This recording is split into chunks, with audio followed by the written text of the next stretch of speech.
Knappende kastanjes.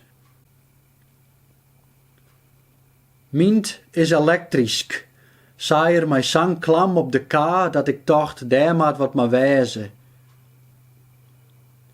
Bedoelde er dat mijn uitspraak bij tijden net geef genoeg wie, of die er het met orenvriezen het net meer zijn en hij daar op zijn eigen wijze het zin ingie.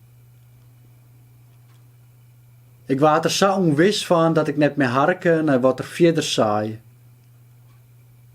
Toen ik de kop er weer bij hie, zei er dat er daarom een helm op hie. Om die fiets elektrisch is, zei ik mij klam op elkaar. Correct, zei er.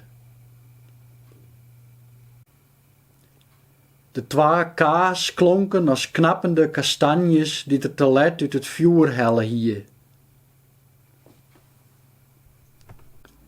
Knappende kastanjes en nog 36 oren prozagedichten van Geert Tichelaar binnen te lezen in zijn nijverskinde bondel Ommes, uit Hispel, te bestellen via ondersteunde Keppeling of te krijgen in jouw boekwinkel.